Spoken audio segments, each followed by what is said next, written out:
సరే, ఈ మధ్య కాలంలో సెలబ్రిటీలు సైతం ప్రచారం చేశారు సార్ ఒక ఆయిల్ గురించి. ఆయిల్ అప్లై చేసుకోవడం వల్ల అంత పొడుగు జుట్టు పెరగటం అనేది జరిగిద్దా? సింపుల్ అండి.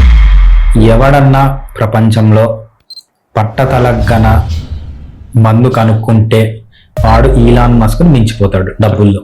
అది 100% గ్యారంటీ. నేను వేరే దగ్గరికి వెళ్ళాను అనమాట ఇంటర్వ్యూ కోసం. అక్కడ యాంకర్ కూడా అడిగింది, సార్ వాళ్ళు మా దగ్గరకు వచ్చారు, ఆయిల్ పట్టుకొని వచ్చారు సార్, ఎంత బాగా పనిచేస్తుంది సార్ ఆయిల్, 10 మంది మొగాళ్ళు వచ్చారు, వాళ్ళకి ఎంత జుట్టు ఉందంటే దురంధర్ సినిమాలో రణవీర్ సింగ్ ఎట్లుందో హెయిర్, వీళ్ళందరికి అట్లుంది సార్, మేమందరూ స్టాఫ్ అందరూ ఆయిల్ చేసుకున్నామంట. ఆయిల్ వాడడం వల్ల అంత మంచి జుట్టు రాలేదు వాళ్ళకి. మగవాళ్ళకి ఆ ఏజ్లో అంత మంచి జుట్టు ఉందంటే ప్యూర్లీ వాళ్ళ జెనెటిక్స్ ఏంటి, వాళ్ళ తలపైన డైహైడ్రోటెస్టోస్టిరాన్ రిసెప్టార్స్ లేవు కాబట్టి, జెనెటిక్ గా వాళ్ళకి లేవు కాబట్టి అది వచ్చింది తప్పితే బట్టతలకు మందంటూ లేదు. Fiticus Homeopathy